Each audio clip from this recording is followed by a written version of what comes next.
ਲੋ ਪਟਕਾ ਪਹਿਲੀ ਮਾਰ ਪੱਗ ਵੇ ਬੰਨ ਰਿਹਾ ਆਹ ਆਹੀ ਤਾਂ ਗਾਹ ਗਾਣੇ ਆਹ ਉਸਤਾਦ ਲੱਤ ਥੱਲੇ ਕਰੀ ਯਾਰ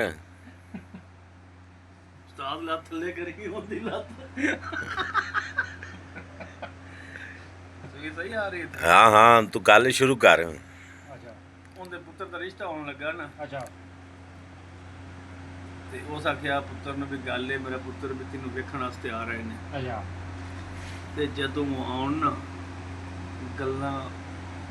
ਵਜ਼ਨੀ ਕਰੀ ਵਜ਼ਨ ਵਾਲੀਆਂ ਮਜ਼ਨ ਹੌਲੀ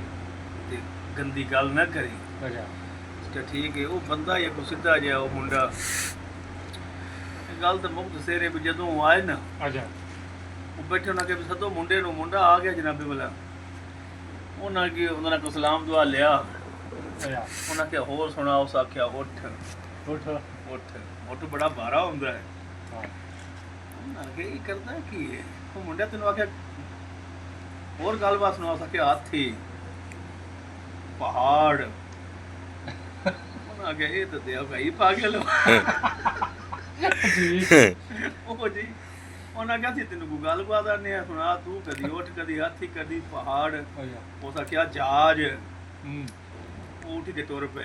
ਉਹਨਾਂ ਕਿਹਾ ਭਈਆ ਇਹਦਾ ਬਾਰੇ ਇਲਾਜ ਕਰਾਓ ਮੋੜ ਜਾਤੀ ਕਰਿਆ ਹਾਂ ਤੇ ਸ਼ਾਹ ਜੀ ਇਹ ਨਾ ਹੋਵੇ ਤੁਹਾਡੇ ਵੱਲੋਂ ਵੀ ਸਾਨੂੰ ਇਹੀ ਪੈਗਾਮ ਆਵੇ ਉਹ ਸ਼ਾਹ ਜੀ ਉਹ ਗੱਲ ਸਭ ਜਿਹਾ ਗੱਲਾਂ ਵਸਣੀ ਕਰੀ ਇਸ ਵਾਸਤੇ ਮੈਂ ਤੈਨੂੰ ਆਂਦਾ ਪਿਆ ਵੀ ਜੇ ਸੇ ਉਹਦੇ ਸਾਹਮਣੇ ਪਵੇਂ ਨਾ ਅੱਛਾ ਉਸੇ ਗੱਲਾਂ ਕੋ ਥੋੜੀਆਂ ਜਿਹੀਆਂ ਸਮਝਦਾਰੀ ਦੀਆਂ ਹਾਂ, ਕਰੀ ਦੇਖ ਤਾਂ ਹੱਸਣਾ ਨਹੀਂ ਜ਼ਿਆਦਾ ਉਹਦੇ ਸਾਹਮਣੇ ਬਹਿ ਕੇ ਇਹ ਨਾ ਹੋਵੇ ਕੀਤੀ ਜਿਵੇਂ ਹੱਸਣਾ ਹੈ ਤੇ ਪਹਿਲੇ ਹੀ ਵੇਲਾ ਹੋਇਆ ਪਿਆ ਹੈ ਹਾਂ ਹਾਂ ਪੱਕਿਆਂ ਪੀੜਿਆਂ ਹੋ ਕੇ ਠੀਕ ਹੈ ਤੇ ਮੂੰਹ ਤੇ ਥੋੜੀ ਜਿਹੀ ਰੱਤ ਕੱਢ ਕੇ ਉਹਦੇ ਨਾਲ ਗੱਲ ਕਰੀ ਹੌਲੀ ਗੱਲ ਨਾ ਕਰੀ